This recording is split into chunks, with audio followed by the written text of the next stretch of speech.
Welcome to episode 15, part 2 of 4-Shot Podcast, where we discuss all things HCS and some things Halo. I am your Apple Phelan, and with me I have Orange Phade. Hello, Mr. Apple. What's up, dog? Are you on an iMac? No, God, no. Then you are a very poor Apple, sir. Never claimed to be the best. I'm fairly certain I've heard you claim that very thing many times. Yeah, in fact, I have clips in my VODs that claim that as well. Anyways, we are here to continue our discussion of the finals wrap-up. Last week we talked about winners rounds 1, 2, and losers round 1. And so today we're going to go through the rest of the finals tournament. Go through those matches and see where we are at that point. Maybe we'll have a little... there's plenty of stuff to talk about, to say the least. We'll see the timing on things when we get through the matches and figure out where to go as far as conversation points.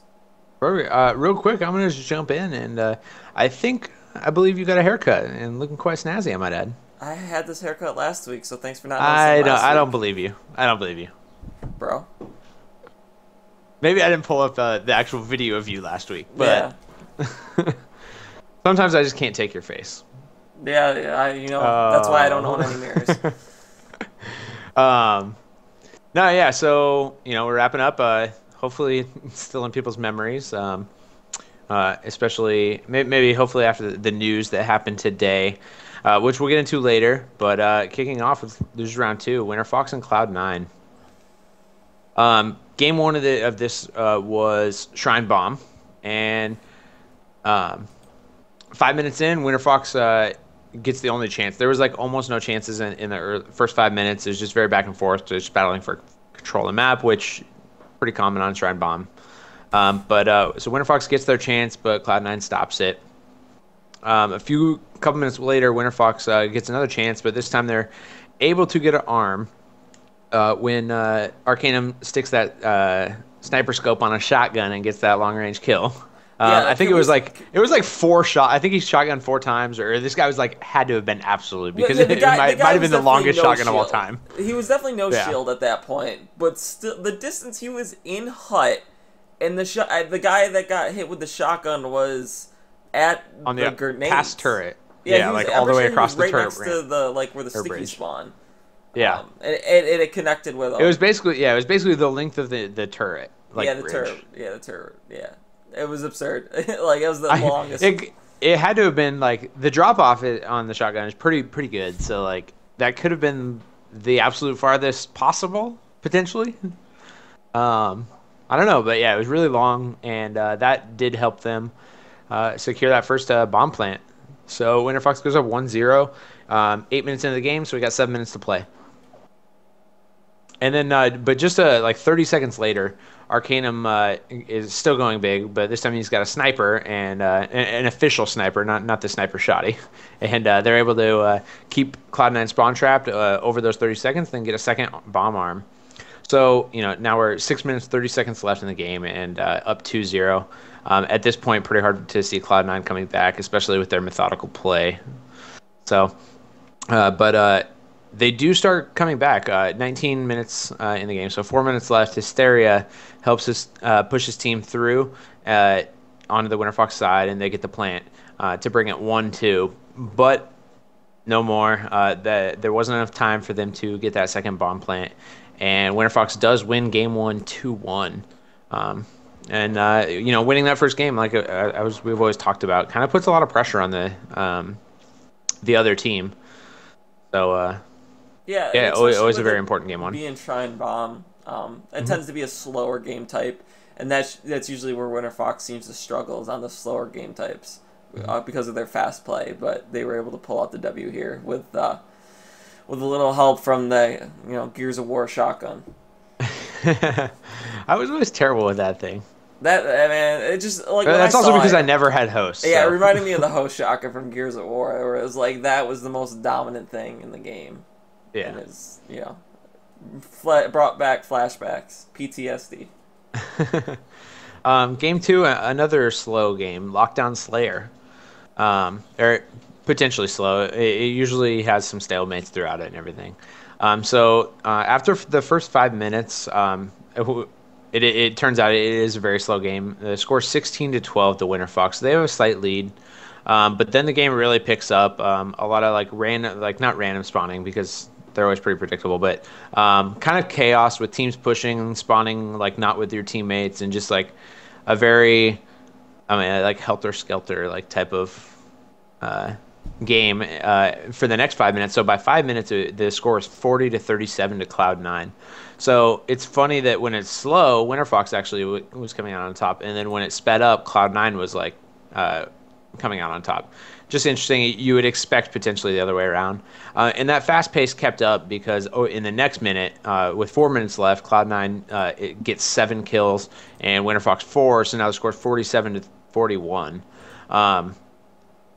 And so they just extend their lead. That's 11 kills in 1 minute. That's pretty that's quite a bit of killing right there, especially with, 5 seconds respawn. It's not that big, but 11 kills in a minute is still quite a bit. That's like numbers you see on Warlord. And then Cloud9, they do end up winning 50-43 though, so they do hold out and win that game. Just like I mentioned, the speed of it is interesting. That when it sped up, Cloud9 actually did better. Yeah, I expected them to win this game to begin with. Yeah, but, yeah, I it didn't too. play out exactly how I expected it to. Yeah, or anybody might expect. I mean, it's just not that it's a shock or whatever that they can win a fast-paced game, but it's just not what you would predict, I guess. Yeah. So they do tie the series. You never want to go down 2 games in a row. So there's a big game for Cloud9 to win, and they do win that. So moving on to game 3 is Warlord King of the Hill. What type of game type do you see at this? I mean, any Warlord, I immediately give the edge to Winter Fox, regardless of either it being any of the 4 types. Wow, it has all 4 types, and I just kind of realized that. But yeah, so I immediately, if it's Warlord, it's just, we've talked about it before. It's a fast map, and it's a map that plays to Winter Fox's style, regardless of it being bomb or king or slayer or flag. Anything with quick spawns and quick deaths is going to play in their favor. They have a lot of good initial instinct, I would say. They have a lot of good push instinct, and that definitely helps them on this map. Mm-hmm.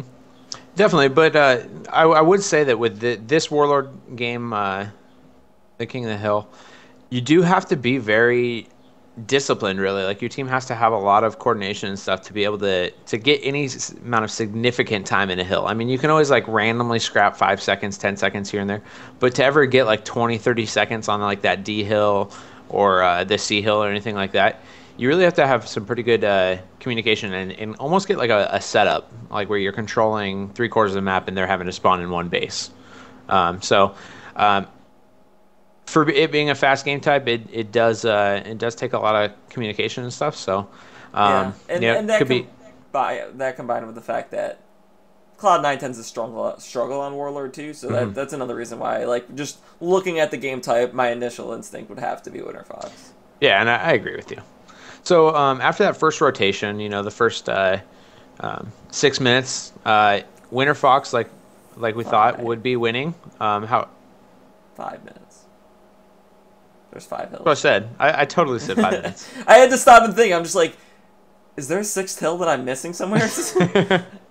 Yeah, I totally said 5 minutes. But yes, after 5 minutes and the first hill, or the first rotation, Winter Fox did have the lead, but it was very small, 75-64. So Cloud9 doing a very good job of staying in this game right here, in this fast-paced game.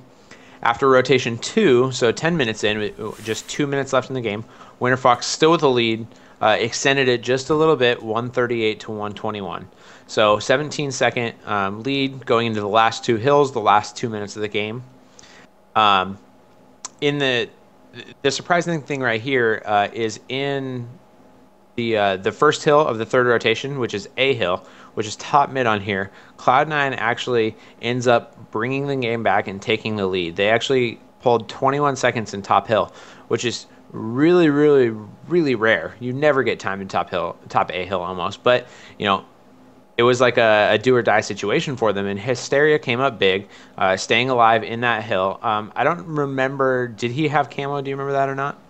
I don't think anyone necessarily had camo. It was Yeah. just they had a good setup of getting the people off of spawn, seeing them, and whoever was up in the hill just did a really good job of like hiding behind the pillars and just he wasn't worrying about shooting as much as he was worrying about crouching and staying alive and just weaving in and out. And you know, it was Yeah, just that exactly. good heads up play on whoever was up there. Yeah, well, I mean, I believe Hysteria, in our notes, we have Hysteria was staying alive in the hill there. So, very good job there by him. Going into the last 30 seconds, so we moved now to B Hill, and the first 30 seconds, again, Cloud9 maintains control, and they pick up 11 seconds, which means that they now have a 12-second lead with 30 seconds left. And so Winter Fox basically, they just have to rush the hill like lemmings, and that's exactly what happened. They rushed like lemmings, and they died. Cloud9 ends up winning 158 to 142, meaning they now go up 2-1 in the series with winning another very fast-paced game that we, you know. Yeah, that was opposite of what we just said Yeah, 5 minutes ago. yeah, what we, I mean, yeah, exactly what we would expect to see from them. So game four, you know, and this is a do or die for Winter Fox. You know, if they lose this game type, they're going home because this is the losers bracket. So, and you know, not what you want coming out of a winner semifinal, to go straight to losers bracket and lose your first round in there. So game four, Shrine Flag. So Cloud9, you know, they're 3 minutes into the game, or the first couple minutes, a little bit back and forth, but 3 minutes in, Cloud9, they kind of get a little bit lucky with the way that Winter Fox spawned. Yeah, And to elaborate here, what had happened was Winter Fox spawned rocks, and then basically the Winter Fox they spawn trapped them there, killed them, and instead of them coming up in turret or hut area, they spawned in rocks again, and were able to immediately get spawn trapped again. Like it was a really weird. Normally, if you go 4 down or whatever in the rocks area, or not even that, if you go 3 down and one person's still alive, you're usually going to spawn away from that person. You won't spawn in the same place twice. But that's kind of what happened here, and it was kind of it worked out in Cloud9's favor. It's not something you normally see, but that's kind of how it played out. yeah, like you said, not often that you spawn twice in a row, all 4 of you in rocks. So Cloud9 a little bit fortunate there, but they do capitalize on it and take that first flag, bring it back, score. So they're going up 1-0 in this game type, and now Winter Fox is really, you know, against the wall. But Cloud9 keeps map control throughout, and they 24 minutes left. They score a second flag, and they've really dominated this game type on this map so far, and they're up 2-0, and Winter Fox is looking like they could be going home significantly earlier than they thought and hoped. And then Pistola, he goes off with a sniper, and Cloud9 brings the flag all the way back to the ramp, but can't score. Winter Fox is actually able to stop that flag and run a counter cap, and they're able to get the flag to their flag, but they couldn't actually get it. So they like counter capped it all the way back to their flag, but then Cloud9 stopped them, and then counter caps again going back the other way, and is able to score this time and wins the game 3-0. And I did want to point out, is it this one? No, which? Oh, okay. So the one I wanted to point out, it was earlier. I remembered last week when I wanted to talk about this. It was in the Winter Fox Cloud9 in game 1.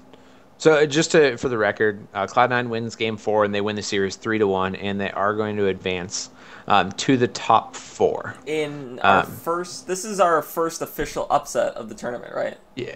Up to this point.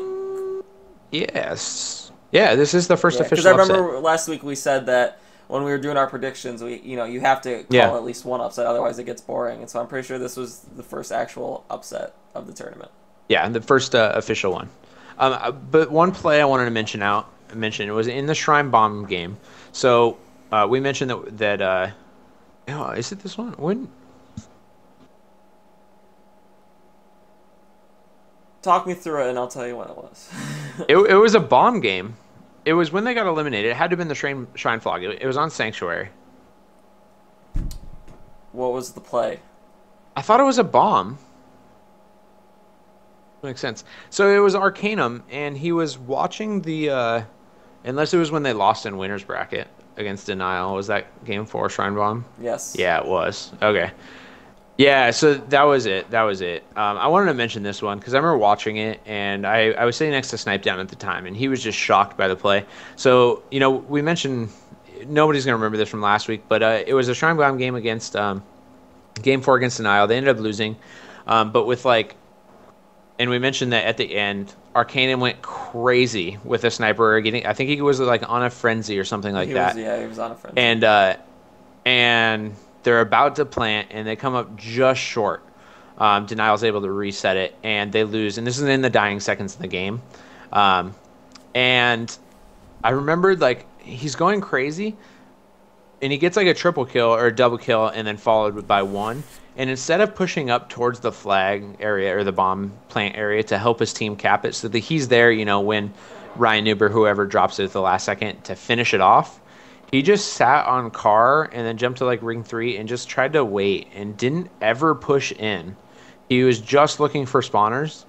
And at the time I was thinking, you could have pushed at least to because he knew they weren't going to spawn at rocks anymore, so he started trying to find them over at hut area. He could have pushed on the main ramp and tried to fight from there or done something so that he was at least a little bit closer. And Snipedown was saying the same thing. He was just saying that it doesn't matter how big you're going with the sniper. If you're not helping your team capitalize on and finish that objective, especially in a game type where it's you're about to lose the series and you're a few seconds away from tying the game, sending it to overtime and stuff like that. You have to push in there, and it's something we've talked about a little bit with Mikwin also. And he's mentioned before on games where he's sniping like crazy and he's not doing the objective, and then the team loses anyway.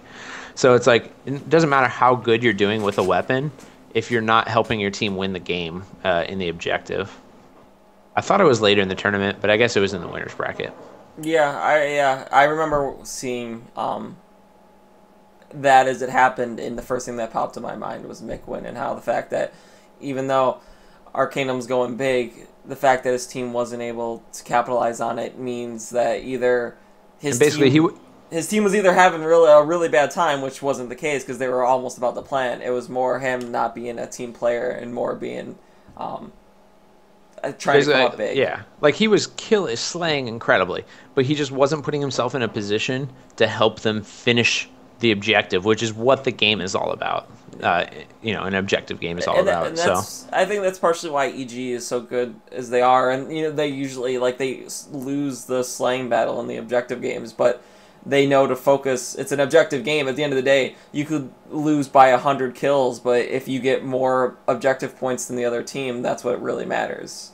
Mm-hmm. And so I think that's partially why EG are able to pull out these wins when they get completely outslayed because they're very clinical because they know how to like you said, they they focus on it. But that was just one comment I wanted to make. It wasn't this series; it was the one before in the winners bracket. You just wanted to say that you talked to Snipe Down. I guess so. No, I just remembered it because I asked him. I was thinking in my mind. And I look over. I was like, should he have pushed into flag? And then he was like, absolutely, and blah blah blah. And I think he actually posted a thing to Twitter about it. But Winter Fox loses two series in a row in the winners bracket to Denial, and then in the losers bracket to Cloud9. And Cloud9 making a little bit of a march through the winners bracket or through the losers bracket, now placing they've guaranteed top 4 by beating Winter Fox. So Winter Fox is going to go home with 6,000. Yes. 6,000 for the 5th, 6th place finish. Yep. So our other losers bracket round 2 matchup is CLG versus Optic. And same game type, so we're starting off with the Shrine Bomb. I guess we start. What do you think of this? What would your prediction have been for the series? For the series score or this individual game? The series score. I was just talking about this matchup between CLG and Optic. Um, 3-1 CLG, probably most Yeah. likely. 3-1. Yeah, depending on the game types, anywhere from a 3-1 to a 3-0, depending on how it played out. Yeah, especially after, I mean, CLG lost to EG in the winners bracket and had a very good showing. They won one game against them, had very close game types in the others. Um, so I think CLG is probably a heavy favorite, actually, despite the seeds only being 4-6.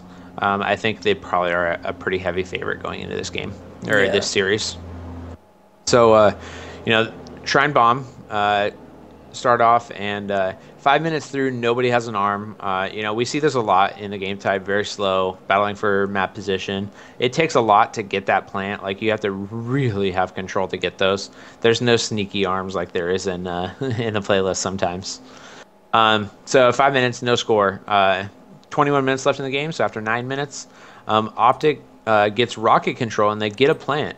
And so they go up 1-0, and then the game goes back to a stall, and it stalls out. So they end up Optic ends up winning game 1-0.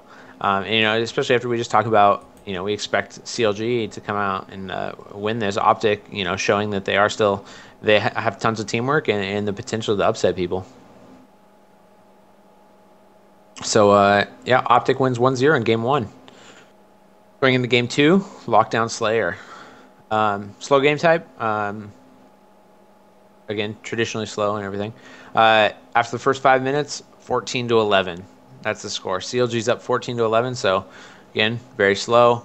After another 5 minutes, it's 38-29. So it's picked up a little bit, but still fairly slow. 1 minute later, 43-33 to CLG. So after that. First 5 minutes is slow and very even, but CLG really pulled away. They pulled up, get that 9-kill lead after with 5 minutes left, and then with 4 minutes left, they have the 10-kill lead, and then a disconnect. Yeah, before we get to the disconnect, I just want to say that you see a lot of the Lockdown Slayer games. I think are slow in those first 5 minutes because the red team that always spawns at BR Tower, Definitely, 90% of the time, if not more, are going to get that sniper. Right off the and 100% spawn. of the time they have the sword. Yeah, and the sword. So the blue team knowing that it's usually a slow start because they got to be methodical about how they're going to push across because the power weapons are usually always in the favor of the red team. They're usually going to try to bait out shots to drain the sniper. So, but usually right around.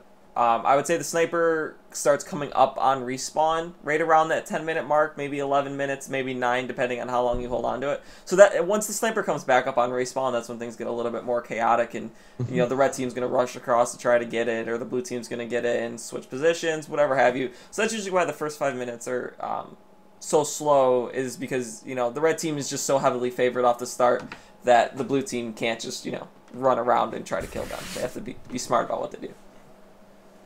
Yeah, definitely. But we do get that disconnect.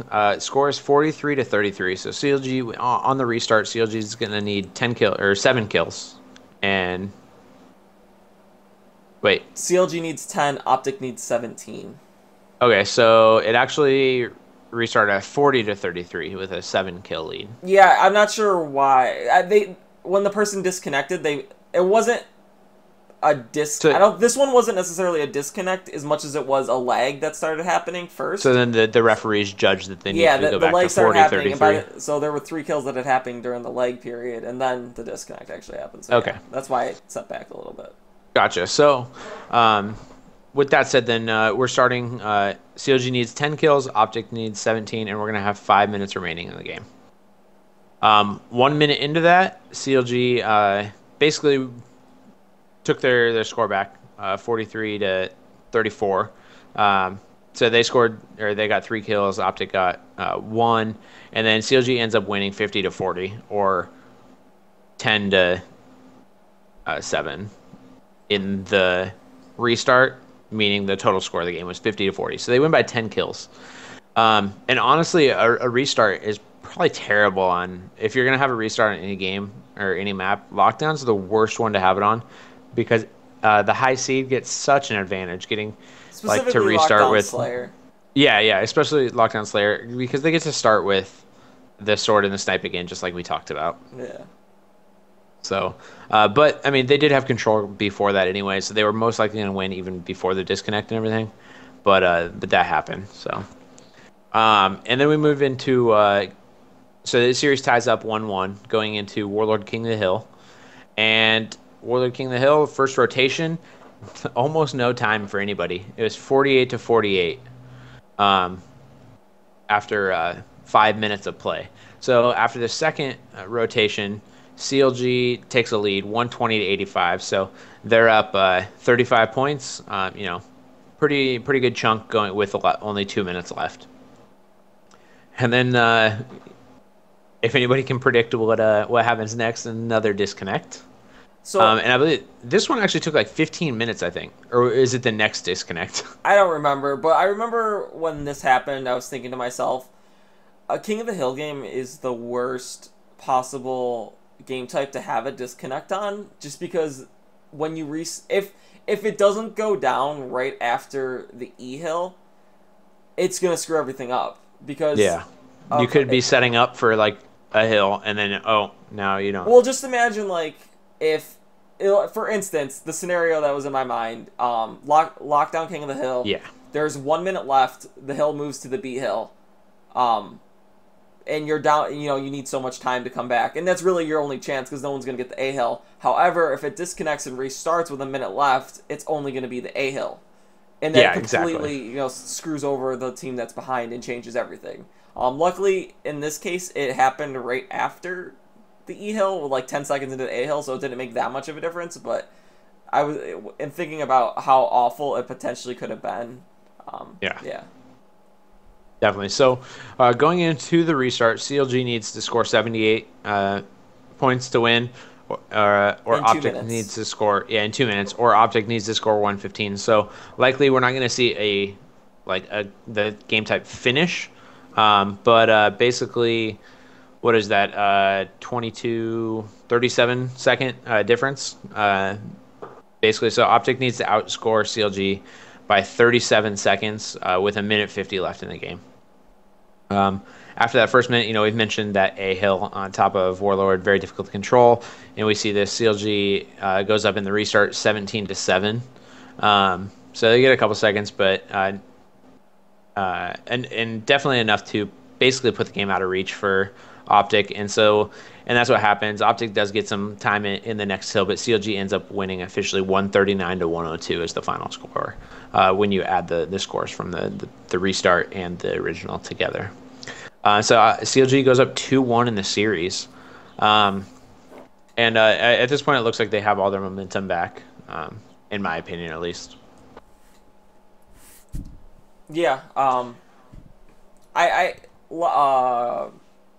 Warlord King of the Hill is kind of a toss. Well, I don't know. I've heard CLG say that Warlord's one of their better maps, but I always kind of put that as a toss up between these two teams. Seeing that it could have gone either way, and even after the first rotation, it kind of showed that it really could have gone either way, and CLG did just enough to tip things in their favor, and then were able to hold on. Definitely, I will say that I think Warlord is Snakebite's best map. And but I feel like it's the best. Ogre 2's worst map. I feel like it could potentially be, which is funny because Ogre 2 is great at controlling the map in Halo 2. With the change to the BR and how much more powerful the BR is across the map, it really changed the way Warlord plays. I don't know if Final Boss ever lost on Warlock in Halo 2 Classic. Yeah. But so we go into Game 4, Shrine Flag, and 5 minutes in, no flag run has happened. Very, very stale game. Being cautious a little bit, not overextending at all. So, but as time goes on, it's going to create more and more pressure for Optic because they are down in the series. 2 minutes later, 23 minutes left in the game, Optic goes up 1-0 after Maniac. He comes up big with this sniper to help the flag get halfway. And actually running it and everything. And then the team rotates deaths until they can get it back to score. So basically like getting a touch and throwing it 10 feet and then they die and someone else goes. And basically they just kind of like inch it along until they actually bring it back and score. Yeah, not very often. This is one of the few times that it did for them. And especially if it does work out and you are able to score, you almost always lose map control throughout it. Oh yeah. So, and then we get another disconnect, and I believe this one is actually the one that took 15 minutes to redo. And when it happened, Optic had map control and weapon control, so they had a very good chance to extend that 1-0 lead and potentially go up 2-0 with their control of the map. They were in the process of having a sniper ring 3, and the team was pushing into with hut. CLG spawning rocks. Yeah, they were pushing into hut with CLG spawning rocks. So I mean, there's no guarantees, but things were in their favor. It's a setup that has the highest probability of producing. Yeah. So we disconnect though, and 15 minutes later, so players are basically cold at this point. I believe they got to do a little bit of a warm-up FFA, but it was a very, very long one. In the restart, Optic needs 2, CLG needs 3, so that Optic does have that 1-0 lead, and there is 6 minutes and 50 seconds to go. So 2 minutes and 30 seconds into this restart, CLG pulls a flag, and Optic's alive. But CLG forces it through to rocks, and then they actually do end up capping it 1-1. Uncharacteristic to score a cap when the other team's alive and stuff, but they pulled it. Very good timing, get it pretty far, and then kill Optic, and at that point they have no chance to stop it anymore. So they do tie the game up 1-1. And then 24:45 left in the game, and I believe that's what would that be? Like a minute 45 left in the game total? Yeah. Yeah, a minute 45 or a minute 35, I think, left in the game total.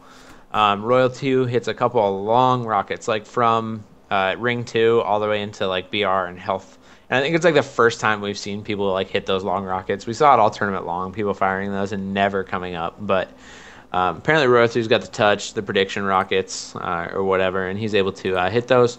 And then Snakebite gets some nice snipes, and they're able to pull that flag back and take a lead 2-1. So at this point we have, like I said, a minute 35 left, but CLG just scored that cap and killed Optic. They keep control and take the game out. They win 2-1 in the game type and take the series 3-1.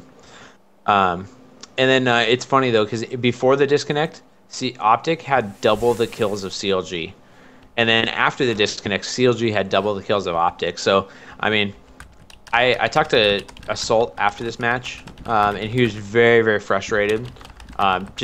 He's like, I can't believe we went out like that, because he felt like it was so unfair because they had such control of the map, and he was just so frustrated with like MCC basically, and was just ready to be like done. And that's when he like talked to me about him going to like 5 minutes after that. He's just like, dude, I'm so done with MCC. I don't even I'm pissed, but I don't care anymore. I'm going to Germany in a week for Halo 5 and stuff. So can we talk, did Optic get sent just because they have the Optic name?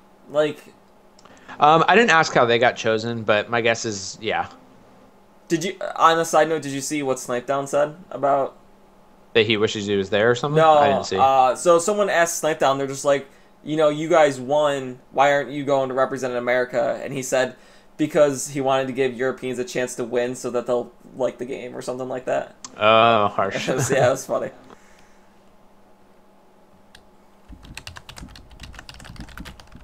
You typing in chat? Yeah.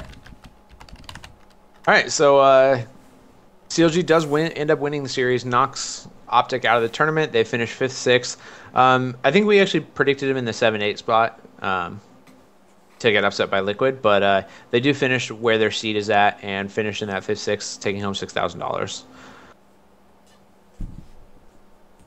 And then losers round 3. And this is the top 4 now playing for top 3, and it's Cloud9 versus CLG, a rematch of day 1. Yeah. Super excited to see how this was gonna play out. C9's a little. You imagine C9 has to be a little upset about losing to CLG. Was it 3-0 or 3-1 that they lost? 3-1. 3-1. So they're definitely gotta be salty about that, and definitely want to come out and try and knock CLG down a peg, to say the least. Because if they're able to beat CLG here, it'll push them to what, top 3 at that point. Yeah. So Yeah. definitely a big match. Yeah, definitely. And so we go into Shrine Flag, is game 1 of this series, and CLG they score the first flag 3 minutes in, and so they're going up 1-0 early. But they do overextend, trying to score, and Cloud9 a little bit later they're trying to score, and then Cloud9's able to stop it and then counter cap it and tie the series at 1-1, or the game at 1-1 with 24 minutes left in the game, or 9 minutes in regulation. And then I feel like I've said this a lot, and I've been backing it like all season that I think Snakebite is the best player on CLG, and he comes up huge with the sniper, and CLG score a flag 2 seconds into overtime and end up winning 2-1. So very big play out of him, and I feel like we've said that a lot throughout this tournament, that I feel like he really had a good tournament. Yeah, I would, between both him and Royal too, like they shined this tournament, to say the least. Yeah, absolutely. Game 2, Warlord Slayer, and we have a again, this is very fast. So 13 minutes left, 2 minutes in the game. Cloud9 jumps to an early lead, 20-13. So they're trying to make this series difficult. A minute later, Cloud9 29-20. They're up 9 kills. 1 more minute later, 40-27. 13 kill lead, and they end up winning 50-33, which is a huge win for Cloud9. On Warlord. On Warlord Slayer, which we've heard time and again is their worst game type. So. I think this is when I messaged you, and I was just like, holy crap. Yeah, they want to. Cloud9 won a Slayer, a Warlord Slayer game. Which might have been one of the first times that we've seen that against a top tier team in a while. And even in Warlord in general, seeing them. Yeah, I mean, they won the Warlord King of the Hill against Optic. That was CLG. Against Winterfox, sorry. So they're able to win that one. Maybe they're getting better. Maybe they practice a lot going into this, obviously, H2 season finals and everything. But, yeah, so they did win that Warlord game. Going into Game 3, so the series tied 1-1. Lockdown King of the Hill. And this is one that potentially we could expect to see Cloud9 win, doing a little bit slower, more methodical game type. And so after rotation 1, Cloud9 is up 70-66. Like I said, potential for them to win that. And then rotation 2, though, CLG comes back, and they take a 139-110 lead. So 29-second lead going into those last 2 hills, and they are able to secure the win. They do win 155-114, and take Game 3 to go up 2-1 in the series. And now Cloud9 has their back against the wall. Yeah. I was kind of surprised by this. I feel like Cloud9 tends to play a little bit better on lockdown. So while I expected them to lose Warlord Slayer, I did expect them to win Lockdown King of the Hill. I feel like every time I see them on lockdown, Pistol just always seems to be coming up huge. Yeah, he's so sneaky. Yeah. So then Game 4 is Warlord Bomb. I guess not a good map for Cloud9 to have their, lose and go home game on. But so 25 minutes in, or 5 minutes in, 25 minutes remaining. Ogre 2, shotgun in Cloud9 base. If you're playing Clue at home, that is the answer. and he's able to help them get that first bomb plant 1-0, and CLG goes up takes the lead early, or not early, but with 10 minutes remaining, and then CLG gets Cloud9 4 down just a couple minutes later, and they take a 2-0 lead, and that's at the 23-minute mark. Just 1 minute later, Cloud9, they retaliate, they get off their spawn, and now they take CLG 4 down and are able to score themselves. And so the score's 1-2. And another disconnect. It's getting ridiculous, to say the least. It was getting ridiculous like 4 times ago. Yeah, that's true. So on the restart, CLG needs to score 3, Cloud9 needs to score 4. Straight away, like right at like 2 minutes into the restart, CLG they come out strong, but then 2 minutes in, they get the plant. They kept control, or they dominated and kept control in those first minutes. But then 2 minutes in, they do score. Scores 3-1, and Cloud9 is they really have their back against the wall now. And shortly after that, Cloud9, or it's not Cloud9, CLG scores another one and goes up 4-1. So we only have like a few minutes left. But Cloud9 does get one cap back, and they're now 2-4. They're down 2 plants, but a little bit too little, too late, and CLG wins the game 4-2, and the series 3-1, knocking Cloud9 out in 4th place. What do you think about a 4th place finish for Cloud9? Which is 12,000, by the just to add that in. That's honestly where I see them. As far as like, I guess like a power rankings is like, I think they're definitely a top 4 team, to say is kind of how I see that. I think they always have the potential to be a little bit higher than that, but they also have the potential to be a little worse than that.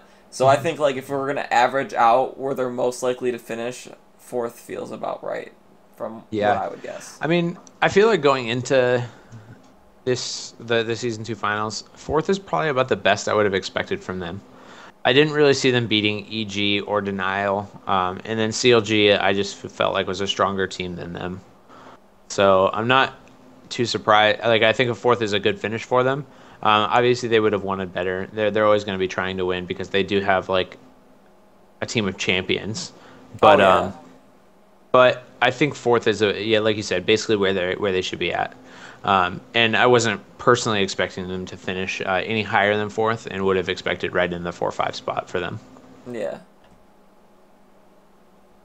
So now we have our solo team in the losers bracket, CLG, and moving onto the winners final, EG versus Denial.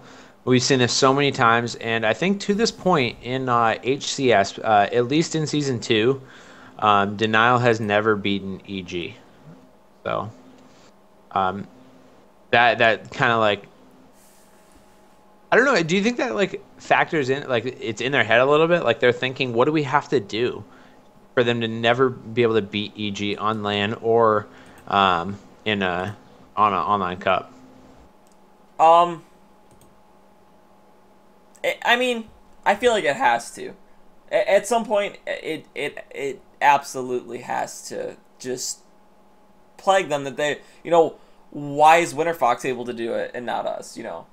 Like, yeah, I mean they've gotten close before. I mean they did win was that Atlanta? I believe they won the first series in the grand it's final. Just like there's been other teams that have taken down EG, but Denial's never been able to be one of those teams for whatever reason. I think it's just probably a lot of when two teams play each other so much, they're gonna know each other and how the other teams play, and EG being the professionals that they are gonna be able to take advantage of that. Versus when, say, a Winterfox or someone plays against EG, it's a little bit more less preparation and a little bit more just playing the game out, because they're not gonna have played each other and practiced as much against each other, and it's gonna be a little bit more who's going to be the better team versus EG versus Nile, where EG's like, all right, this is, APG's going to try to come up big. Mickwin's gonna have the sniper, so if we stop those two there, we're gonna win the game. And it's a very set out plan for them at this point. It seems like. Yeah, and just I mean, Denial is easily a top 2 squad. I mean, they've been there throughout the entire season, but they've just never been able to get that little edge up that they need to beat EG. But maybe this is the time going into the winners final, Game 1, Warlord Bomb. And as we've seen so often, EG comes out to a strong start. Snipe Down runs straight to the Denial base, controls it, and they get a 1-0 bomb plant, which is the key in this game type. The very first thing you need to do, get control of the base. You get control of your inner team's base, then you bring the bomb in, or then you get top mid control, then you bring the bomb in. That's the key to success on this game type. And EG does it better than anybody else. And so that's 1 minute in. 30 seconds later, Roy gets a triple after the plant to keep map control, and Lunchbox grabs it and runs a brand new bomb in, and they plant 2-0 and go up. So immediately control the map, 2 caps in the first minute and a half of the game. They're just relentless, and then they've kept map for the entire first 5 minutes, and they're able to get a 3-0 lead, and Denial isn't moving this bomb at all. Like, their only touches are throwing it out of their base, basically. But a minute later, so 24 minutes left remaining, Chig gets that Predator combo, the dreaded camo shotgun, and is able to help Denial take a little bit more control, and they do push in and get a plant of their own. It's now 1-3. Do have a little bit of a ways to go to come back against EG. But just 20 seconds later, after that plant, Denial goes 4 down, and EG immediately grabs the bomb and runs it straight into their base and plants it. So immediate counter plant, basically. And they're so good at I don't know how much they're talking about it, if it's like Towie just directing one particular person, but it seems like it's always just like they all just know who's grabbing the bomb, and then everybody else is moving into position to start slaying. And it's never the same person, so it's not like pre-designated. Like, it could be Snipe Down grabbing the bomb. It could be, well, Roy doesn't grab it very often. He grabs it, but doesn't move it very far. He'll throw it into positions for other people to do the work.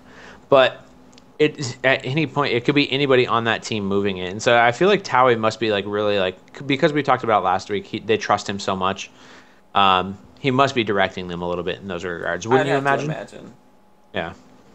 So they do get that plant, go up 4-1, and then they maintain control, just really shut down Denial, and they dominate this game. And plant won with 22 minutes remaining. So they win 5-1 in 8 minutes of play, and that's astounding. Normally we don't see bomb games go the distance, or win with 5 plants, let alone in 8 minutes. So very, very strong showing by EG, coming out of the gates and just putting a smackdown on Denial and showing them that they are the #1 team. Yeah, and you figure there were 6 plants that took place in total in 8 minutes, so that's a bomb every minute in 15 seconds, which is almost unheard of.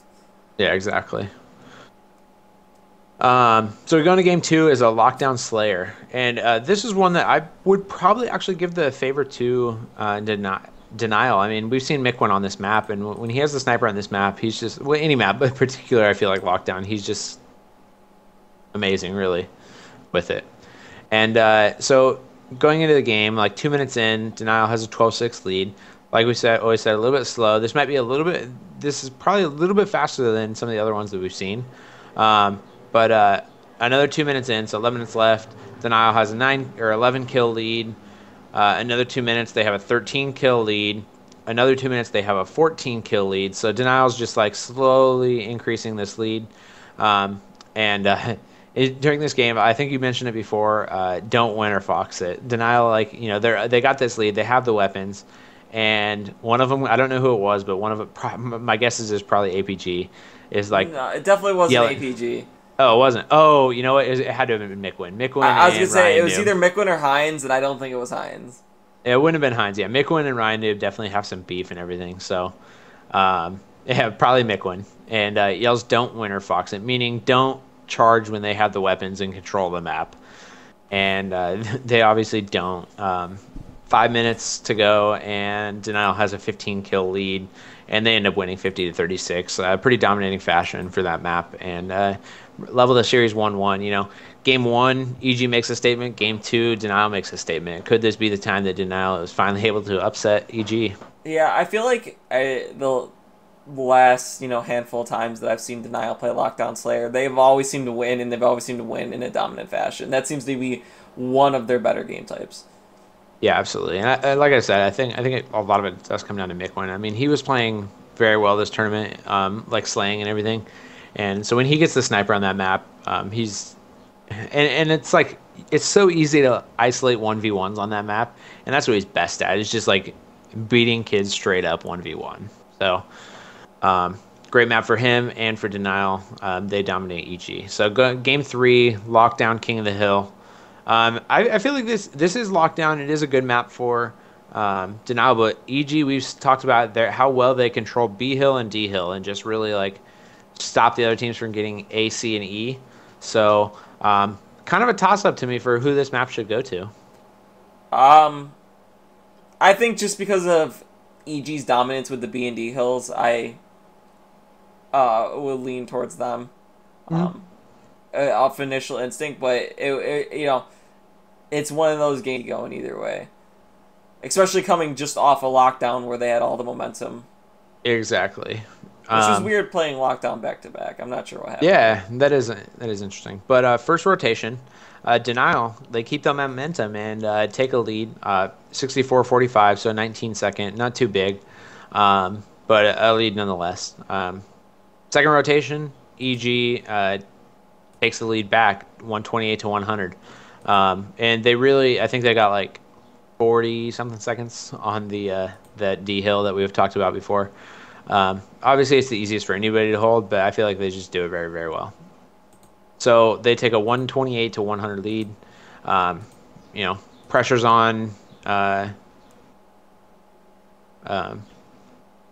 Denial now. After the first hill in the last 2 minutes, EG still has their lead. They didn't get any of the time in the first hill, and Denial was able to get 11 seconds. So I think that's a fair push for them to get those 11 seconds. So we got a 17-second game going into the last hill, but EG, as they so often do, they come up clutch. They take control of that hill, and they end up winning 146-112. Likely about a 135-112 is really the actual game score, when it became mathematically impossible. Yeah, but so they do win the hill. Yeah, if you have any chance of beating EG on that map, you have to have a lead going into the final B hill.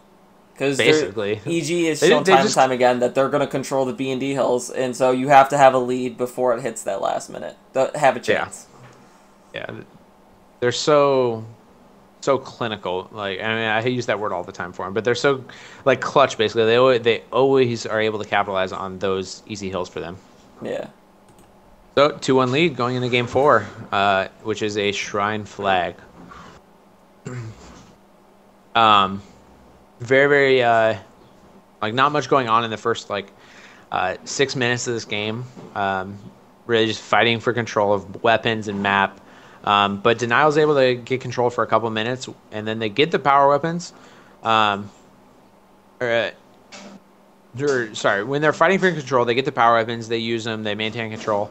And then while the weapons are on respawn, they're able to use their BRs and score 1-0. So they do take a lead against the EG in the Shrine Flag. And then not much happens for quite a while. EG is trying to battle back, and with 1:30 left in regulation, EG gets a flag. They start running it, and they get it to ring 1. Basically halfway across. But Denial, they lock down the ring, get the return, and then Denial just go into turtle mode basically for the last 1:30 seconds and stop EG from getting back to that flag or to pull another one, and they win 1-0, sending it to a Game 5. And Game 5, Warlord Slayer, which Denial seems to always get to a Game 5 in Warlords. Not always, but they frequently get to a Game 5 Warlord Slayer against EG. And I feel like they've lost 50-47 almost every time. It's been a thing. People say, 50-47.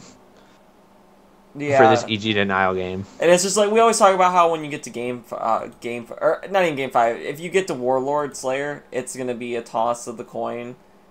Except I feel Except for like it always EG comes always up heads for EG. Yeah, I feel like EG always gets the better of a denial in this specific game type. Yeah, especially game fives in general. Like EG's just very clutch, so they don't falter on a game 5. Yeah. So they game 5 going in, 1 minute in, denial takes the lead though, a big lead, 7 kills in that first minute. So it's 13-6 in the first minute. Very big lead for Warlord. Minute later though, EG has climbed back into it. It's now 20-17, just a 3-kill lead for denial. But 1 more minute and EG takes control. They take a lead of 29-27, and then another minute they have a 1-kill lead. So it's 38-37 at the 11-minute mark. And then things just go crazy, and a minute later, EG wins 50-37. So, 43. You're thinking 50-43. Sorry, 50-47 is just like stuck in my head. Yeah, they win 50-43. So they really pull away in that last minute and dominate the map. But going into that, it's a 1 kill. You're like, is this when EG loses? Is this when Denial is going to step up and win it?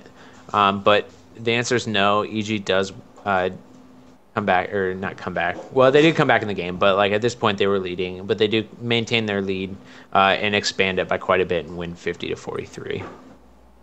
And once again, they are the winners bracket champions, and they're going to move to the grand final.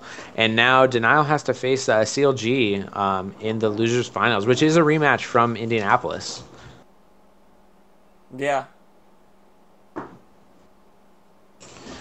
So, I mean, what do you expect? I mean, Denial, they just this was their first series of the day against EG. They lose it in a close game 5, or fairly close game 5, but a close series nonetheless. And going down to face CLG, who at this point they've played 2 matches, maybe a little bit more warm. They're coming off 2 wins as opposed to 1 loss. Do you think that plays into it much, like the whole, losers bracket run and momentum and stuff like that? I feel like momentum between series isn't that much of a thing. Because we'll see, if a team wins, like, they'll immediately bounce back or whatever. So I feel like momentum's between a series isn't as big as momentum during a series. I would agree with you. But I would say with CLG having previously bested Denial and Denial just losing a game 5, not that their momentum was gone, but they might have just been more down on themselves at this point. Yeah. Realizing they've yet again let EG slip away when they were right there it was right there in front of them. Mm-hmm. Yeah, I mean, they're strong mental players, like, because they're all veteran and experienced and everything. But that at some point that has to take a toll on you to lose game 5s like to EG over and over, and just to never be able to beat them. Eventually that has to take a toll on you. Yeah, I was gonna say, it's just like you said before we started talking about the matchup, was at what point do you just have to say to yourselves, what do we have to do to win? And then, like, yet again, it gets to a game 5 and they lose, and it's just like they have to be thinking to themselves, what's we just left? Can't do it. Yeah, almost we can't do it. Like, what is there left for us to do? Like, we can get them to a game 5, and then we just can't do it. EG just bests us every single time. Yeah. So, but now they are facing CLG, and like I said, CLG did beat them in Indianapolis. So, will there be a repeat of that, or is Denial going to get their shot at EG again? Game 1's Warlord Flag, and CLG comes out very strong, and they go up 1-0 2 minutes into the game. But APG is able to, there's just a lot of slaying for a few minutes, but APG gets the Predator combo, getting that shotgun camo. And as we've seen, it really helps open up the map and take control. And they are able to set up a Denial flag, and they tie it up 1-1. And just 30 seconds later, Heinz gets the next camo. So APG's camo was running low, actually, and Heinz gets the next one. And they help keep map control, and they're able to go up 2-1. So 2 quick caps off the back of 2 camos. So really important, those camos.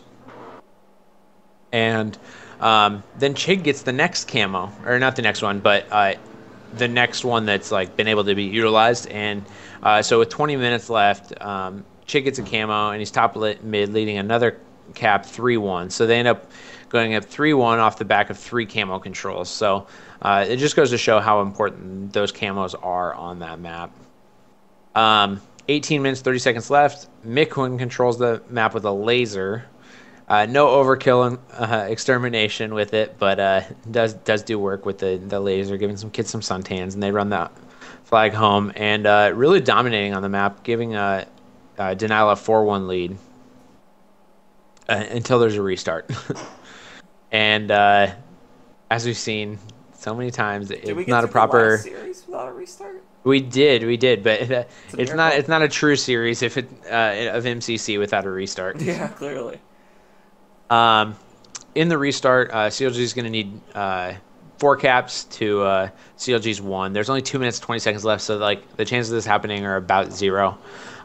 But 1 minute in, CLG just immediately comes out of the gate, get another cap, just like they did last time, straight out of the gate. So they need 3 left, or 2 more to tie and send it to an overtime. But they're trying to, when they're trying to bring a third one back, they overextend, and Denial stops it and runs a counter cap and wins that game type 5-2, and take game 1 against CLG in these losers finals. Moving into a Shrine Slayer for game 2. I feel like Slayers in general are probably, I would hand towards Denial. What do you think?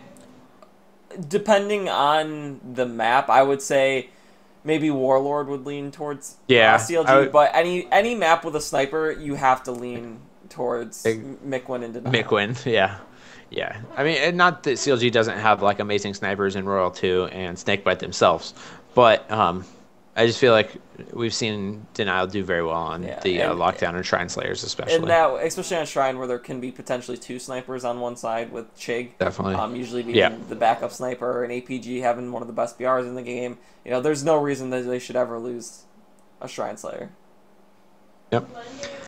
So 2 minutes into the game, though, CLG has a 12-8 lead, and then 4 minutes in, CLG has a 23-16 lead. So they have 7-kill lead with 11 minutes to go, and they just maintain this throughout. They just slowly build that lead up to a 50-39 win. So CLG controlled the entire game. Royal, to as we said, great sniper, did control a lot of the snipers, at least on the CLG side, and did some work with those and helped them control Ring 2 and the map. So CLG wins 50-39 and makes it a 1-1 series. Yeah, very surprising. Mm-hmm. Was not expecting CLG to win by 11 kills, let alone win. Yeah, especially 11 kills. Warlord King of the Hill is game 3. And after rotation 1, CLG is dominating. They're up 118-26. So a huge lead for CLG, which is kind of funny after we just saw it, Denial dominate the bomb game on Warlord. So, I mean, obviously a different game type, but same map, you might expect to see similar stuff. But no, this time CLG dominates. After rotation 2, they're up 194-83. So they need 6 seconds. Impossible at that point. You need 100. After with 2 minutes left, there's only 120 possible points, and they had a 111-second lead. So yeah. But so they do get the 6 seconds they need in the A-Hill and win 200-83. So a huge win for them. Big statement game, really. And after winning the Shrine Slayer pretty big, and then now absolutely dominating the Warlord King of the Hill, they go up 2-1 in the series, and really Denial, it looks like they could be going for their second straight third-place finish and losing to CLG once again. And then that brings us to game 4, the Shrine Bomb. And this was a very interesting game. Yeah, very, very, everyone's allergic to the bomb. They were so, nobody, late on Sunday, you're battling for, to go into the grand finals. So you're very, very cautious, especially in a game like this where you can, give up map control, and then it makes it very hard to come back into it. You don't want to get, counterplanted or anything like that. Although counterplants are pretty difficult type of a thing to do, but definitely they're trying to maintain control. And 5 minutes in, the bomb like hasn't been touched. I think And it so it's was like touched, 0-0. but it barely Yeah, moved. Like it was like yeah. No, grabbed I and then remember. I don't know if it even left ring two. Or No, ring it anyway. didn't. It didn't leave the ring. And actually, I remember after 10 minutes, it's still 0-0, and nobody's touching. Nobody moved the bomb outside of ring for 10 minutes, which is absurd, really. Like Yeah, that's just outstanding. no Like, one was getting any it sort wasn't of even near. It control. wasn't near a base. No one was getting any sort of control to move it, and then even when they would get ring control, no one wanted to take the chance to try to move it. They were both worried about worrying about getting control of the map and getting spawn traps set up that they didn't. Neither team was worried about the bomb. They were more worried about getting set up first. Yeah. And then that maintains throughout the rest of regulation, basically. The bomb starts moving a little bit more, but nothing too crazy. At this point, Denial is trying to. They're trying a little bit harder, probably or moving the bomb a little bit more, maybe risking their lives a little bit more to move it, because they do have to get a win here. They have to win, otherwise they're going home. But CLG is able to, take enough map control, put enough pressure, and they do get an arm in overtime and win the game 1-0 and the series 3-1. And for the second tournament in a row, knock off Denial and send them send them out of the tournament in third place. 15 grand. 15 grand for third place. I mean, it's nothing to shake your head at, but first place 75,000, and if they were able to win that game 5 against EG on Warlord Slayer, like, it could very easily be them taking first place in the whole tournament from the winners final and stuff like that. So, to go from that to getting knocked out 4 games later, and tough pill to swallow for them and everything, but and not a great finish to their season. What do you expect to see Denial stay the same going into Halo 5? I think it's going to depend on. I think they're going to be one of those teams that depend on what other teams do. Like we talked about how we think EG will stay the same, CLG will stay the same. I've heard Liquid is staying the same. They've confirmed that they're going to stay the same. So there's some teams that are definitely going to stay the same. We expect WinterFox to change. We expect maybe Optic to change, which we can talk about. Some rumors going on. Yeah, we can later, talk about that maybe in a little bit. C9 maybe to make a change. We don't really know. Maybe stay the same. They're kind of another team. I would group them in with Denial, where if a team breaks up and a really strong player comes available, I could see Denial making a move. But it's kind of one of those situations where why would you get rid of someone if you have nothing to replace them with? The only thing though is, like, I don't know who you replace with or whatever, but the only thing I'm like with this team, like, they're a very, very strong team. I just don't know if they have what it takes to win, just because they've failed to win so many times. They've gotten close, obviously. They're the number 2 team. And at this point, probably the number 3 team to CLG, really, after 2 losses in a row to them. But it just seems like they're just short of that championship caliber team. But I don't know what you do to change that. So yeah, it's just like, you can't imagine them, APG. I could see APG leaving, but not getting replaced necessarily. APG tends to bounce around teams a lot, so I could see him end up leaving.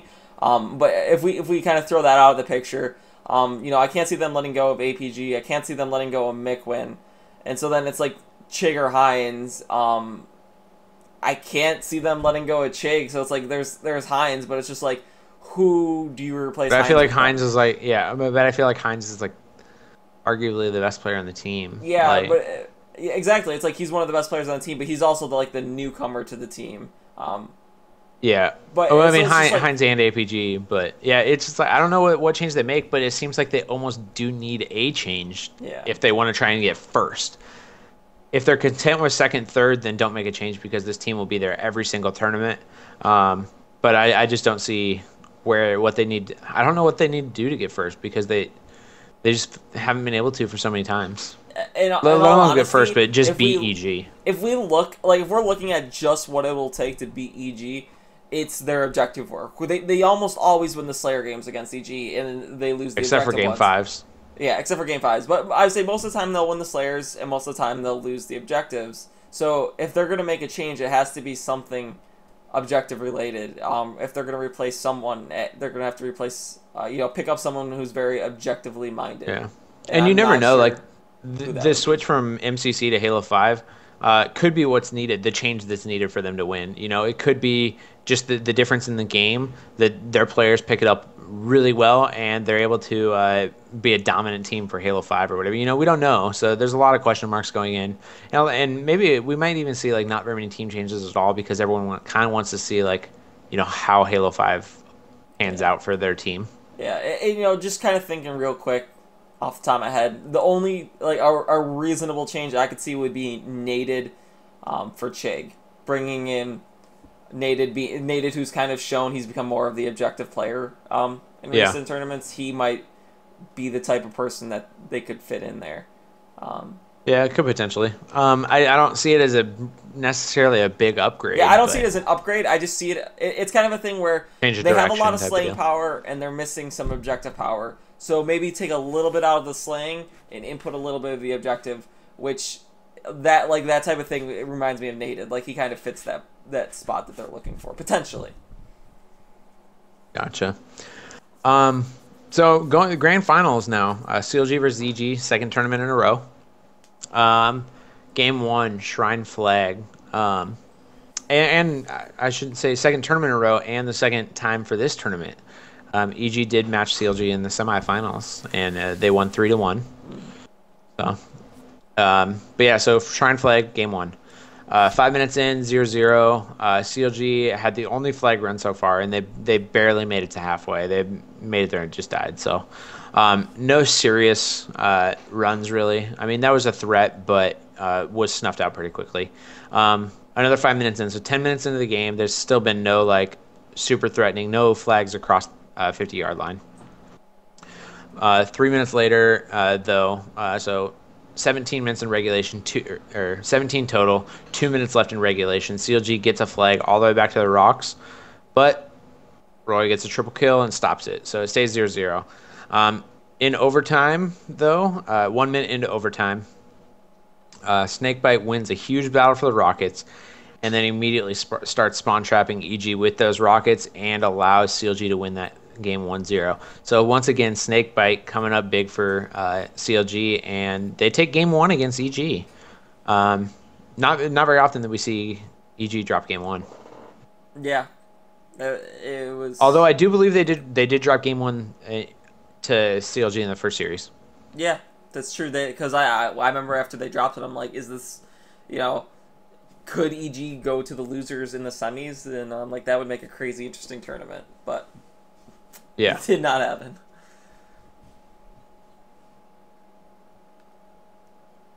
So game 2, lockdown ball. The Warlord Slayer. Game 2, Warlord Slayer. 2 and 5 are always Slayers. Yeah. I know that. Yeah, so game 2 is Warlord Slayer. After the first minute, 7-7, very tight game. 2 minutes in, EG has a 2-kill lead. 3 minutes in, it's tied again, 27-27. 4 minutes in, CLG takes a slight lead, 39-36. 10 minutes left, CLG 47-43. So at this point, CLG does have a lead, 4-kill lead going into the last little bit of the series or the game, and CLG does win 50-45 and goes up 2-0 against EG. Yeah. Very surprising. Yeah, not what we were expecting. Give that plane no copter second to leave. Yeah. I mean, we always talk about EG, just especially Warlord Slayers. They always seem to be able to come up clutch when they need it. And after losing game 1, you would expect them to come up clutch in game 2 to not go down 0-2. But that CLG, super uncharacteristic. Props to CLG to doing what they do to be able to take a 2-0 lead in the series. A very important 2-0 lead for them, knowing that not only do they have to win the series, but then they have to beat them again. And so maybe if they can do it in dominant fashion, it might be able to Yeah, real quick. If you get shake that EG a real little bit. quick, like yeah, if you get 3-0 win in the first series, send it to a second game series. Um, yeah, you're gonna have to beat them 3-2 or in a 5 game again. But you know that's a big statement to come out with 2 wins. But and if they win a third, go straight to a second series with that almost like looming over EG. Like, hey, after all we did this year, are we gonna lose the season 2 finals like this? Like CLG is just gonna like roll over us and stuff. Like what's happening? It could rattle them and everything. But Yeah. um, so a huge game 2 win for CLG. And if you Um, remember back at the preseason invitationals, Straight Rippin was in the finals, the winners bracket finals, and it was Believe the Hype and the losers. Um, and coming out, Straight had already beaten Believe the Hype once, but then when they met up in the finals, Believe the Hype basically steamrolled them the first game, 3-0 or whatever it was, and it kind of shocked Straight Rippin. They were, they didn't yeah, know what to do and ended up losing the second series like 1-3, and Believe the Hype ended up winning that tournament. So it's very, if you can come out strong early on as the low the lower bracket, the loser bracket team, and make a statement, it can definitely mess with the winner bracket team.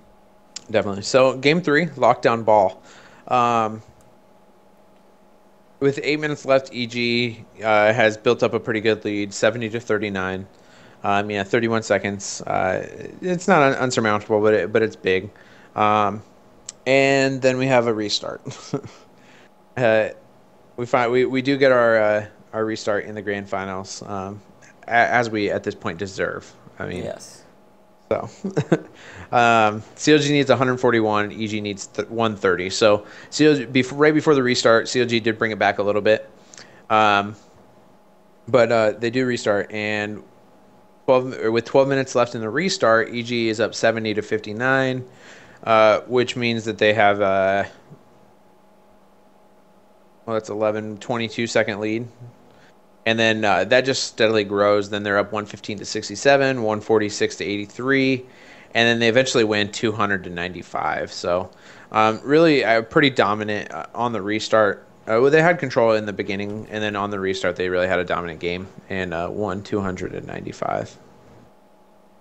So no 3-0 sweep of the first series by CLG. Yeah, but Uh, coming to game 4, even still a 3-1 would be a good, strong series, because EG has never lost a series other than a game 5. I'm pretty sure when they lost to Denial yeah. in Atlanta, it was a game 5. When they lost to CLG the last time, it was a game 5. So Wait, they lost to CLG? didn't they at Indy?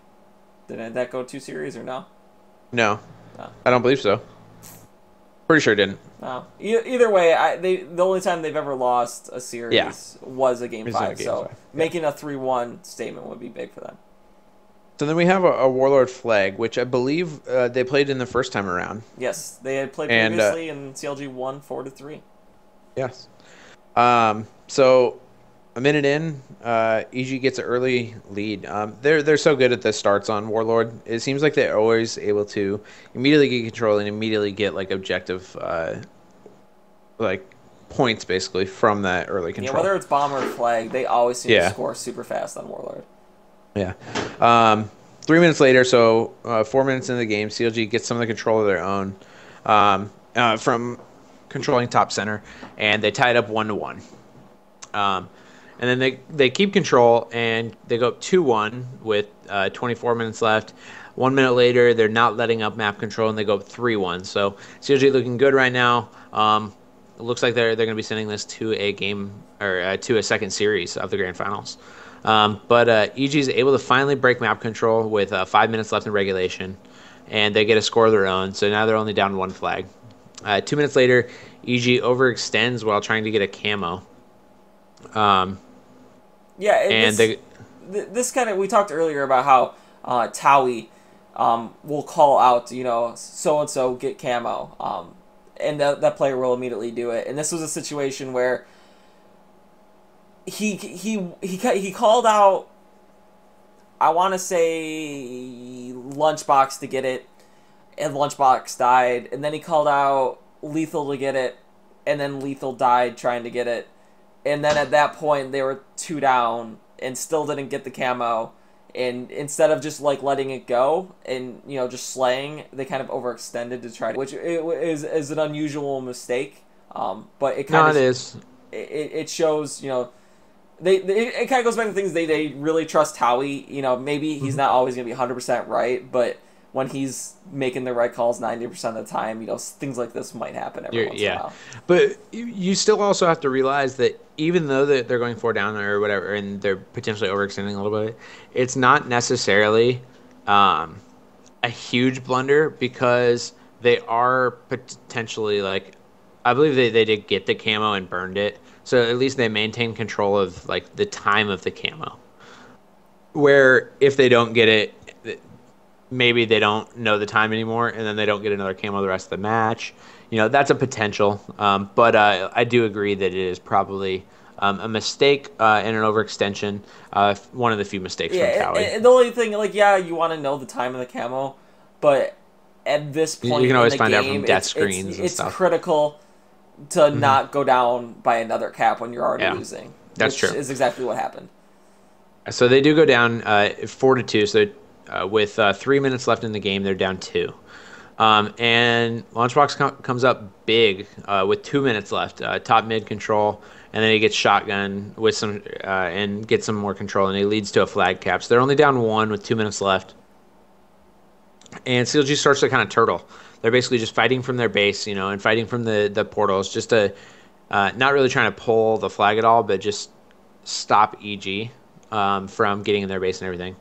10 seconds left in the game. EG forces a cap, forces a flag run, and they're actually able to successfully get that. And they score with 10 seconds left to tie it 4-4. Snipedown being a huge distraction to make it happen. So he's just getting basically in he was strong siding. Strong siding and everything, and just making it so that they're trying shooting at him so much that it gives EG time to cap that flag basically. And so they do. They cap it 10 seconds left in regulation, go into overtime, 4-4. Next cap wins, and Lunchbox doing work with the shoddy laser.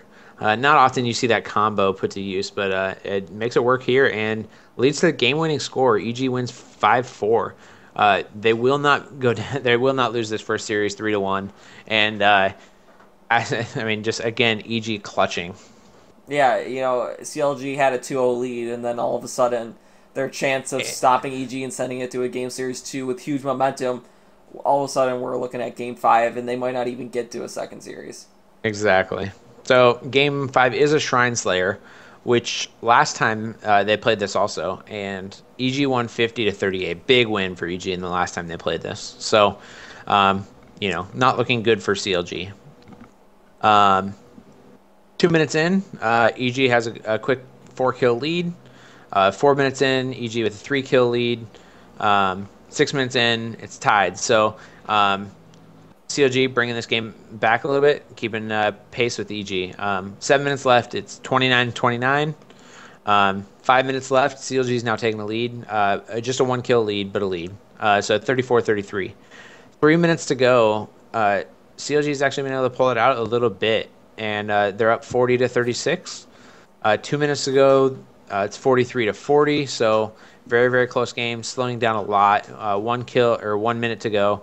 CLG is up 45-41, and then 30 seconds, CLG is up 47-43. So maintaining that 3-4 kill lead for the last couple minutes of the game, and they do end up winning that game 5, 50-44, and are going to a series 2, the grand finals, if you will, to a I don't final know what to call that. Yeah, it's just basically a grand final. It's the grand finals, the second series of it. So. Yeah, I back in the MLG days, it was just the first or best of 11. Best of 11, yeah, so with a carryover. It was easier to have a title for it than the grand finals. Yeah. Copyright, trademark pending. Yeah. Okay. You work on that. So we are going into that, and I don't know if EG's very strong mentally and everything, but could rattle them a little bit. I don't think it does. I don't think it does either. I'm saying it's potential, but they're very strong mentally, so I don't think it really. Even though they lost, the fact that they were down 0-2, and they were at least able to bring it back, 2-3. If they had lost 0-3 or 1-3, maybe they would have been a little rattled. But the fact that they were able to bring it back was, I think, more than enough for them to be like, guys, we got this. If anything, I mean, it could also always do the opposite and just make them angry, basically, like, no, this isn't happening. We're EG type of deal. Yeah. So, game 1 is Warlord Bomb. I don't believe that they played this one against each other, which is surprising. Nope. I feel like they would have played every game type by now against each other. Yeah, since they don't do the best of 11 type of thing, yeah, it doesn't always work out like that. Yeah, so they playing Warlord Bomb. Minute 30 in, EG plants, and they go up 1-0, although they did all die in the process. But they do get the 1-0 plant. 5 minutes in, still EG, all EG so far. CLG barely touching the bomb, and they go up 2-0. But just a couple of minutes, like a minute later, CLG's finding their way back in, and they get a counter plant, and it's now 1-2. Another minute in, CLG like almost sneakily moves the bomb in and arms a plant. It's not really sneaky, but it's like they didn't have like full control of the map when they did it, so that's what makes it sneaky. And then, not something you see very often, but they do get that and tie up the game 2-2. But just 20 seconds later, CLG EG takes advantage of CLG's like overextending to get that arm, and they take the lead back 3-2. And then a little bit of a stalemate for a couple of minutes, but Roy does some work with that laser, and EG is able to cap again and go up 4-2. And that's just with 3 minutes left in the game. So CLG is like, on the ropes or whatever, but with a minute 30, they get one plant. So they do have a minute 30 left, and they can get one more plant. They can send it to overtime. But EG is too strong for that. They take advantage of CLG pushing for that last plant, and then they counter plant it and win 5-3 to take game 1 of this second series. Yeah, I realized that EG, they're really good at getting that early lead, and then especially bomb games specifically, because when the bomb goes off, you tend to lose at least the planter, if not other people, in the process. So once they get that early lead, they're really good at just, if they give up a score, they immediately jump on the counter and get the counter plant most of the time. That's definitely true. So game 2 of it is a lockdown Slayer. Again, this is one that they haven't played against each other yet in this tournament, so no previous match to compare it to. 2 minutes in, EG up 1-0. Very slow game. Basically, just trying to feel out where people are at. So,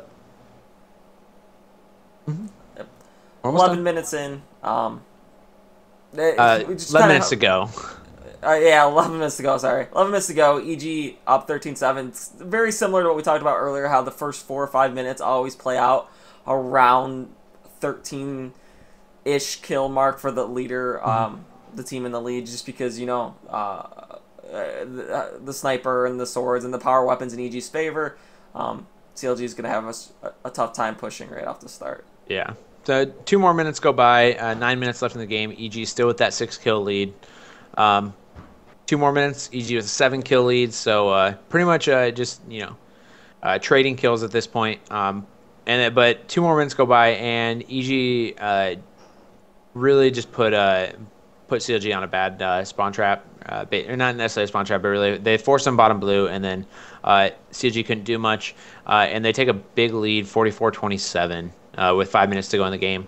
And at this point, Snipedown's on a killing frenzy, and they end up winning 50-33 on the back of that Snipedown killing frenzy. So huge game from him, and EG up 2-0 in this second best of 5, and looking like they're just like, you got your fun, CLG, but this is what happens. This is what EG is. It looked like EG was just like trying to give the fans something exciting. So they let it go to a second series, but their true colors are coming out now. Yeah.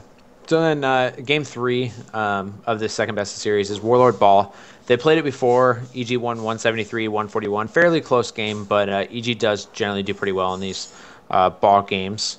And we see that right, Warlord starts. EG so good. They get 41 in the first 60 seconds of the game, and they start 41-0, 1 minute in. And then they basically take that huge lead and just build on it. 3 minutes in the game, they're up 100-23. 7 minutes to go, they built a 100-point lead, 155-55. 1 minute later, 173-80, and they end up winning 200-80 with 5 minutes 30 seconds to go in the game. So, a quick 6 minute, 30-second game where they get 200 points and really just dominate this and put the stamp on the game. Just be like, no, this is our series. This is our game. HCC, that is. Like, they win both the season finals now. And in this second best of 5 series in dominant fashion, and really just like solidify themselves as the best Halo championship Halo Chief class. What is the game called? MCC, Master Chief Collection. There we go. Master Chief Collection. They're the best Master Chief Collection that there is, and that this team is potentially one of the best of all time. Like, we've talked about it, comparing them to the old final bosses and everything, but realistically, this is one of the best Halo teams of all time across any game. I'm not gonna say that they're the best, but they're definitely in the conversations. Yeah. And I just want to say in whole, Evil Geniuses as an organization are flying high right now. They just won Season 1 and Season 2 of Halo. Momochi, he's their Street Fighter guy. He just won Evo. Their Dota team is currently in the semifinals of the international. So all around, big stuff for them. Yeah, like EG as an organization is doing extremely well. I think they also have a StarCraft team, but I don't follow that enough to know how they do there. But yeah, as an organization, EG is on top of the world right now. I don't think they have a Counter-Strike team, but if they did, they'd probably be doing great there as well. Yeah. No, great showing by them. And so they take home that $75,000 first prize, $30,000 to CLG, which is nothing to, again, shake your head at. So, and a good tournament by CLG, especially after losing that semifinal against EG and having to play their way through denial and everything in that losers bracket. So, we end up finishing the entire tournament. Excellence Liquid with 7-8 finish. In the 5-6 spot was Optic Winter Fox, 4th Cloud9, 3rd Denial, 2nd CLG, and then as predicted, first was EG. So, we have about... So I realized last week we have to keep it under 2 hours, otherwise it starts messing up when I try to export to YouTube. It wants anything over 2 hours will push it to 2 videos. So when I uploaded it, I had one video 2 hours and then one video that was 1 minute and like 10 seconds. So we got to keep it under 2 hours. So we have a little time left. Now we got like 10 minutes because I got to get going. Okay. Do we want to talk about the big news then? Yeah, I think we'll touch on that and then just we'll talk about next week a little bit. Okay, I just want to touch on this quick before we forget, since it just happened. There was a 2v2 Halo 2 Classic tournament that took place. And El Ninja, the team of L-Town and Ninja, took first. The team of CLG, which was Royal 2 and Snakebite, took second. The team of WFX, Winter Fox's abbreviated name, was Ryan Newman Arcanum. They took third. And then the team actually named Winter Fox, spelled out, of Nated and Nighty Night, took fourth.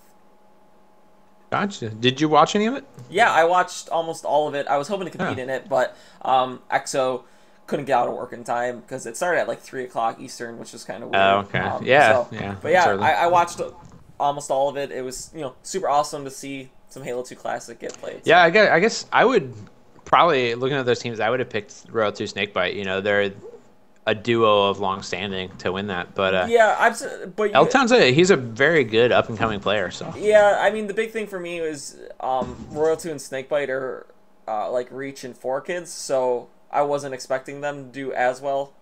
Is maybe Ninja. I'm not sure about L-Town where he started his career, but I know Ninja started playing Halo 2 back in the day, and he became a pro in Halo 3, but he became a pro in Halo Reach. I thought Snakebite became a pro. Maybe Snakebite was a pro for quite a bit of Halo 3 actually. What team was he on? He was on Swagger Like Us, but then he was on Ambush, I believe. So, yeah, I don't remember him. I don't remember his name. He was top 16 for 2009 and on. I know that. Yeah, but top 8 for like 2010, I think. Okay.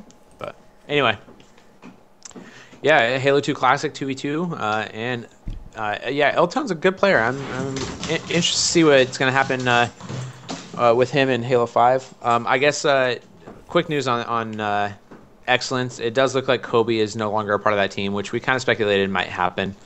L-Town, Frosty, and Unlegit going to go their own way.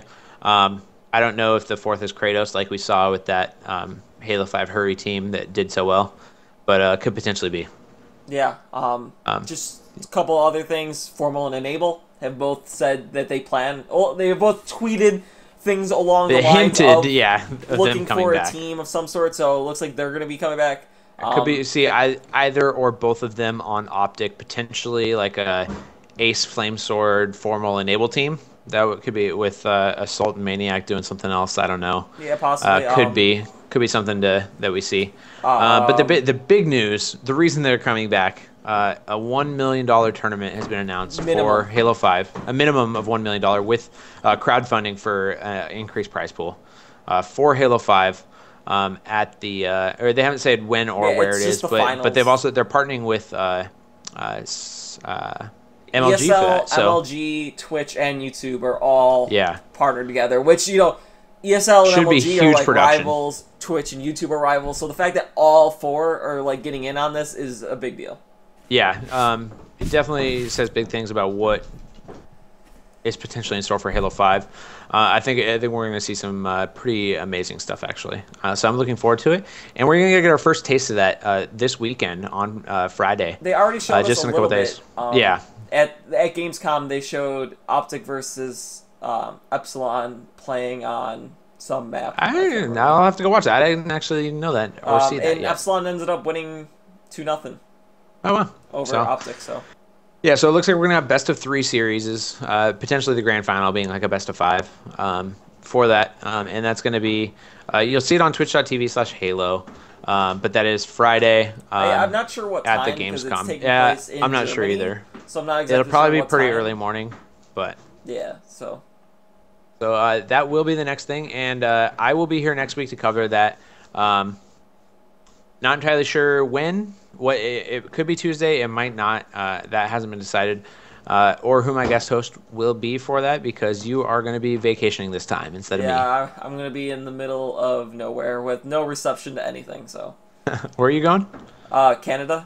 My family has a cottage 6 hours north of Canada, and there's no internet, no TV, no cell phone reception. There's nothing. So. Very cool. Don't get eaten by a bear. Or a moose. That is actually something you legitimately have to worry about. Yeah. All right. I think that does it for the week, though. Yeah, let's go more or less do it.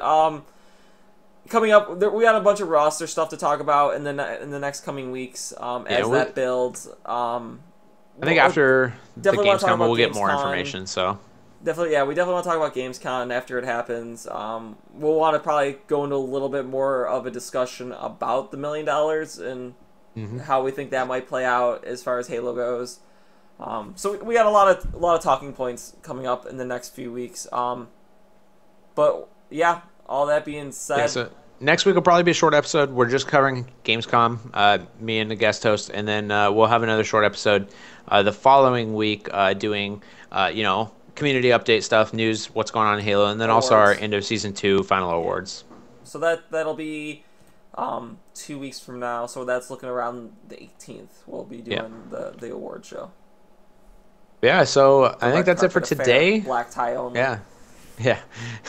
We have to get dressed up. We're going to have to both put on I will do that for you. I will get looking fly. Give away the awards. Yeah. I am Phade on Twitter. You can catch me there. Also on Twitch, Phade_HCS. Streaming a little bit. I'm still working out Windows 10, how that's working. Have you tried streaming from Have you tried streaming from a stream? Yes, but OBS doesn't capture the app the Xbox app on Windows 10. Can you do a so screen cap I might on need it, to switch to a different capture system. Can you screen cap the window? No. Nope.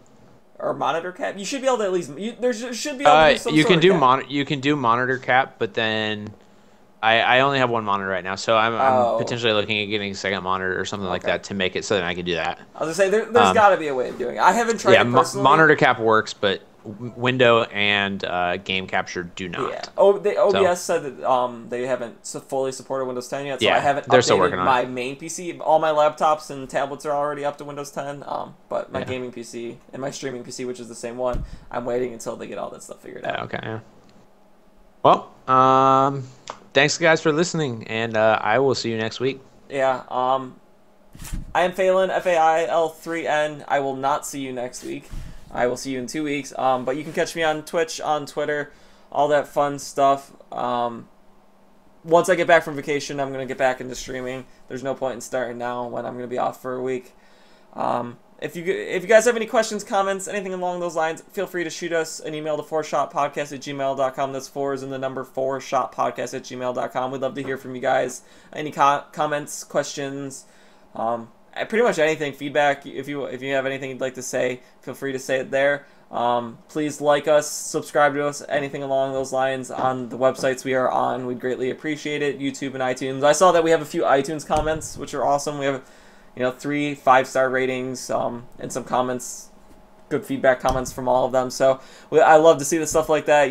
Makes us feel like what we're doing is meaningful to you guys. So yeah, thanks for listening. Phade will be on next week without me, and hopefully you guys enjoy that. And it'll be a much better show. It'll be a much better show for sure. And I'll see you guys in a couple weeks to give away some awards. Absolutely. Thanks, guys. Keep those BRs crispy. 4 shots crispy. Come on. Get it right.